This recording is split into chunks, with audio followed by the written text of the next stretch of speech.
My 42 female husband, 45 male, had a surprise gift to celebrate our first wedding anniversary, a trip to Disney World for the whole family this summer. Our kids are close in age, but have very different personalities. My son, teen, is an extrovert, has a very active social life, and does a lot of activities. My stepson, nearly adult, is an introvert who prefers to stay home and doesn't have much going on outside of school. However, they still have a good relationship, sometimes playing video games together. My son was not on board with the Disney World idea at all. He had no interest in doing this kind of trip with his family. He was especially upset because it would make him miss his current girlfriend's birthday. He was really angry about the situation, yelling at me multiple times, demanding to stay at home instead of going on this trip, and accusing us of ruining his life. But on the other hand, my stepson was excited about the trip. My husband's used to having a kid with no friends when doing plans like this, so he didn't expect my son's reaction. Going just with my stepson would be anticlimactic. It wouldn't fulfill the original idea of it being a trip for the whole family. I also didn't want to leave my son alone with the house to himself. So we decided to leave them both, so my stepson could keep an eye on my son's behavior, while my husband and I had a romantic trip, just for the two of us. My stepson is sad because he wants to go on the trip, but my son is happy about the new plan. My stepson was more intense about his disappointment at first, crying and whining a lot, but he has mostly calmed down by now. I asked my son to include his stepbrother a little in his social life while we were out, so he wouldn't be so lonely, and he said he would try to. My husband feels bad for his son being sad, but I'm convinced this is the best solution for everyone. Am I the idiot? What did I just read? I kept waiting to hear what the stepson did wrong, but no, it's your son who's an ungrateful brat, and the only thing your stepson did to warrant having his dream trip snatched away was checks notes. Being a decent human being, you now expect to do your job and parent your own kid. Here's an idea. Dad and stepson go to Disney. You and your entitled brat stay home. Having to put up with each other should be punishment enough for both of you. You are the idiot, OP. Yeah, what in the evil stepmother vibes is this? So you're punishing your stepson because of your son's behavior? Will he need to sweep the fireplace too while he's home? God, mother is entitled, the son is entitled, the stepson is suffering, and the dad is spineless. Did I get that right? Well, she's going to Disney after all. She clearly doesn't like her stepson, just by the disparaging way she describes him. So she'll be looking for reasons her son's misbehavior is the stepson's fault. My favorite was, so my stepson can keep an eye on my son. But I asked my son to try to include his stepbrother a little in his social life while we're out. Ridiculous and stupid logic. If she can't trust her son, she needs to hire him a babysitter, not punish her stepson. Oh man, did anyone else see that teen extrovert kid is going to have a house without parental supervision for days? And also, his girlfriend's birthday is on those days? Make whatever you like, guys. What could possibly go wrong? Son's gonna throw an epic party. Yep, the son will try to make OP a grandmother, and she's hoping the stepson will stop him. And if he does get a girl pregnant, it'll be the stepson's fault for not keeping an eye on him. How many ways can they make life miserable for the stepson? Take stepson to Disney and hire a 50-something babysitter to make sure the son behaves himself? Bet your son will suddenly want to go to Disney when he realizes he won't have unfettered access to the house for a party. A slight bit of context here. I, nearly adult female, am a metalhead. My wardrobe consists of over 200 band shirts, black jeans, a trouser chain, and big platform boots. I'm also heavily pierced and have stretched ears. I've dressed this way for close to 5 years. My family is accepting of it, and it's just the way it is. A few days ago, it was my niece's first grader birthday party. It was a mix of family and school friends, being accompanied by parents. My mom and I arrived late, and so most of the people were already there, including Annie and her daughter, Sarah, similar age. The party was being held in the back garden of my brother's house, so I made my way through the house and to the back. The second I stepped onto the patio, Sarah burst into hysterics when she saw me. I couldn't hear her fully, but I definitely heard, "Make her go away," somewhere in there. My brother led me and my niece back into the living room so my niece could show me her presence and Sarah could calm down. A little while passed, and Annie came storming into the house. She asked if I could please leave the party, as it wasn't fair that her daughter couldn't enjoy herself. She said that my appearance was scaring her daughter, and that I should have considered what I wore around little children. She kept insisting that I leave and let her stay there. My niece got upset, saying that she wanted me to stay because I'm her auntie. My brother agreed and said that if there was a problem, it would be her job to take Sarah home and not force others to do the work for her. She spent 20 minutes packing her stuff, returning the birthday presents, and mumbling expletives whilst giving me the side eye.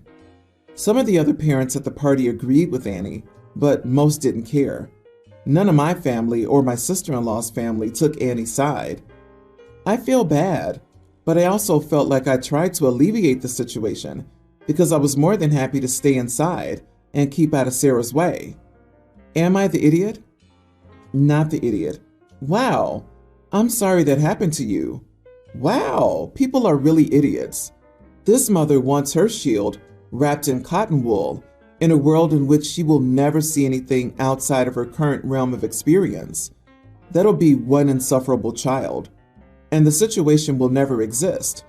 This mother is ruining her daughter's chances of living a fully rounded life with a variety of diverse experiences.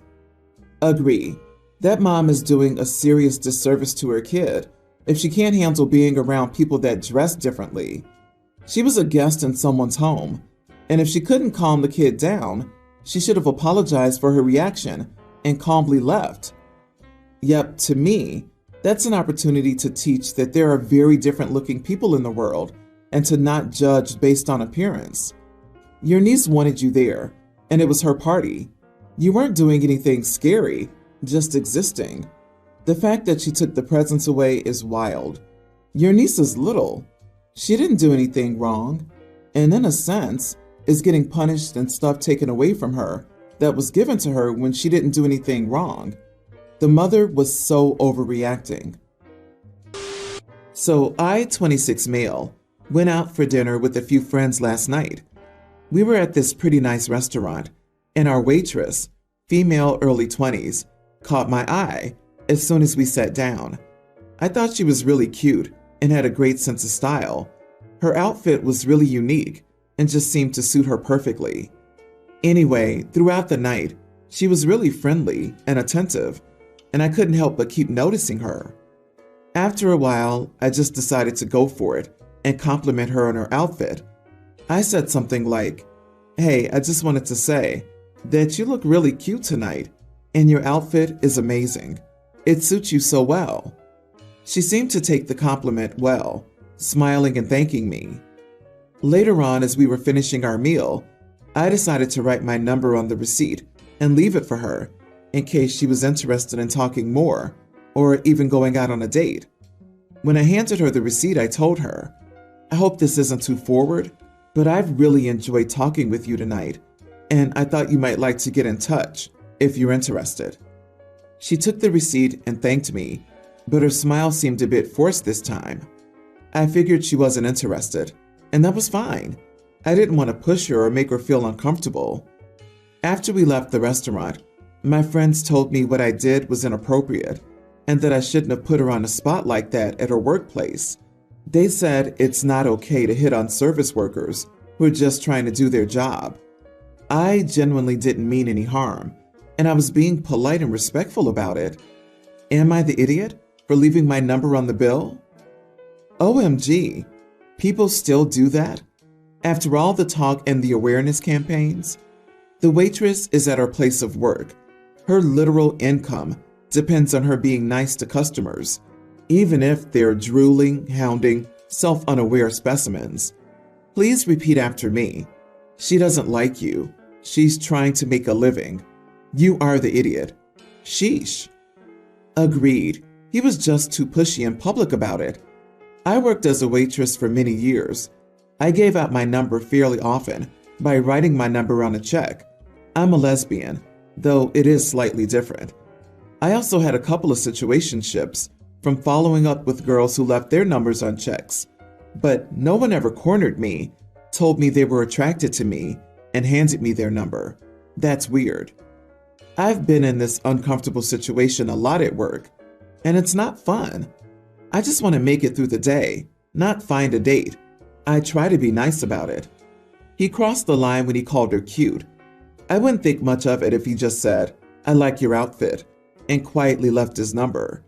It would make it awkward the next time he came in, though. If you're wondering what you should and shouldn't say, pretend the waitress is a man. Would you say the same thing? If not, you're probably crossing a line. I, 37 male, am getting married this fall and have chosen not to invite my daughter Bella, teen, due to circumstances I'll explain in this story. Before people tell me that we should sit down and talk or do therapy, those options have been exhausted and are no longer viable. My ex-wife Teresa, 38, and I don't have a good relationship.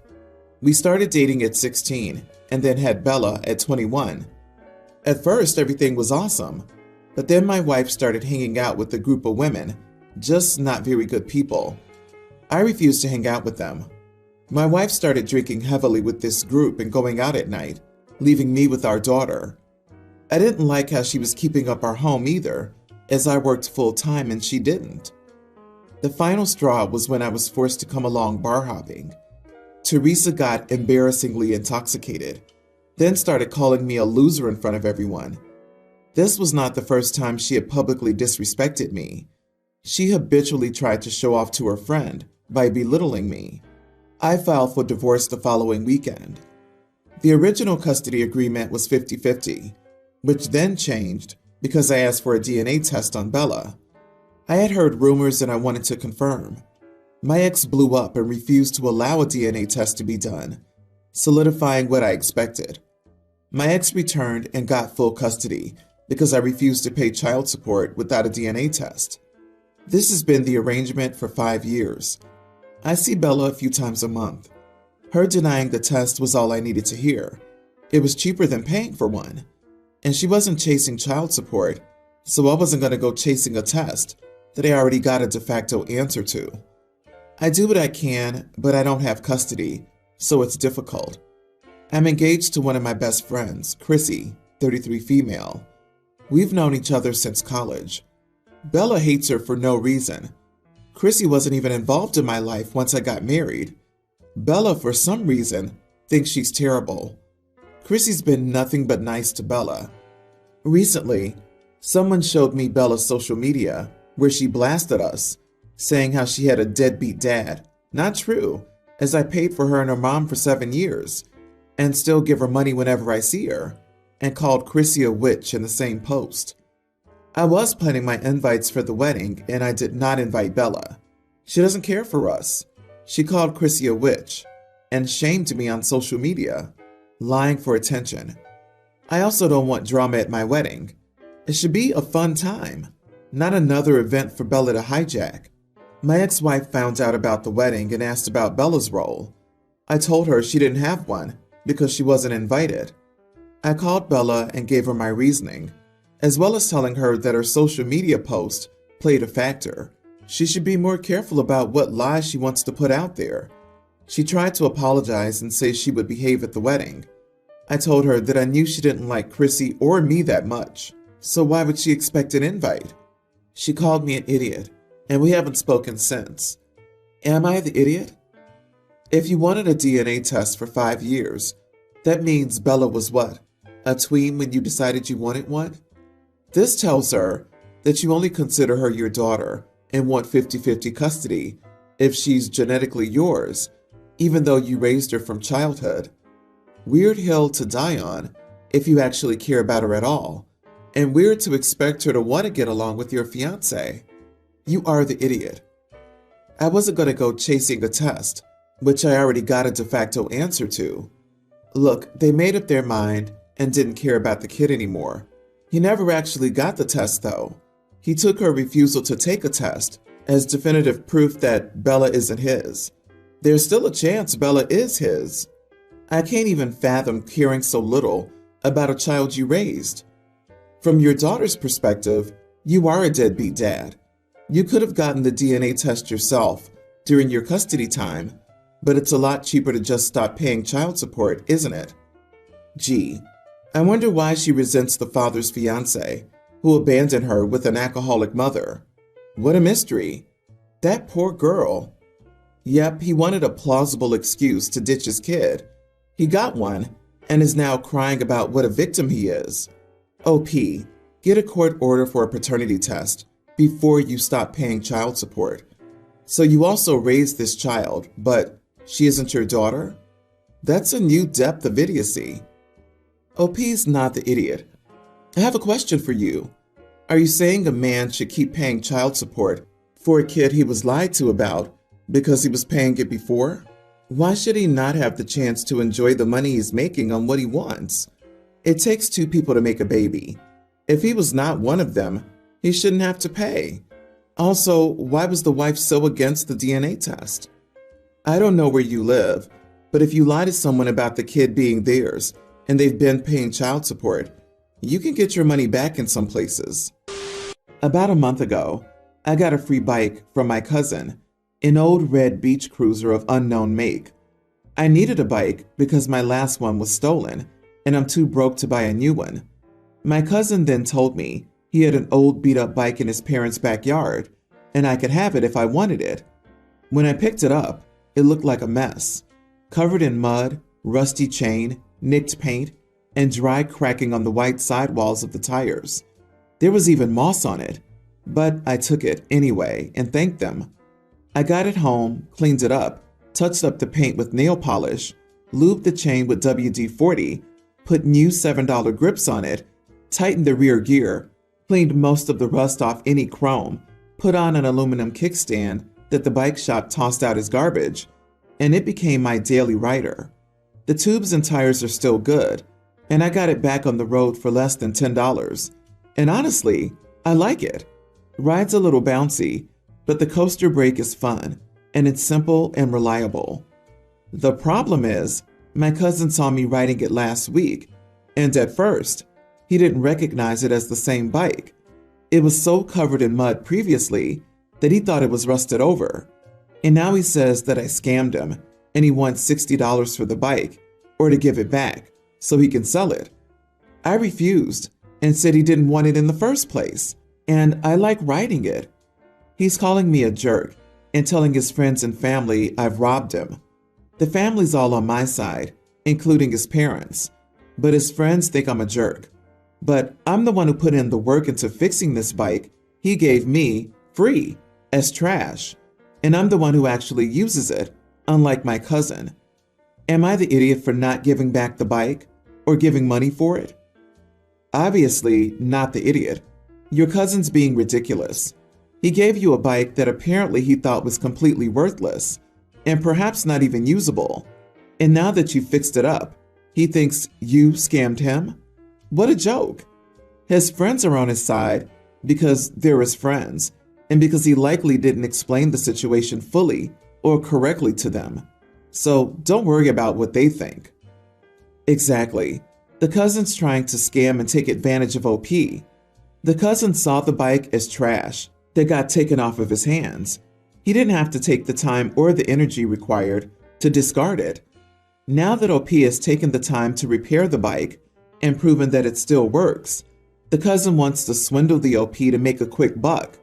And as you said, the scammer cousin probably only told his friends half the story. Just make sure to lock the bike when away from it, as a side note. Call a bike shop and ask about their hourly rate for repairing a bike. Tell your cousin he can have the bike back, minus the cost of repair material, plus the labor you spent on it. I guarantee it'll be more than $60, and probably more than he could sell the bike for. He doesn't get to profit off of your labor for free. Don't even do this. Just tell your cousin a gift is a gift and to kindly F off. He is 100% in the wrong. Your whole family's on your side. Just ignore him. You did all of the work to restore it. It's yours now.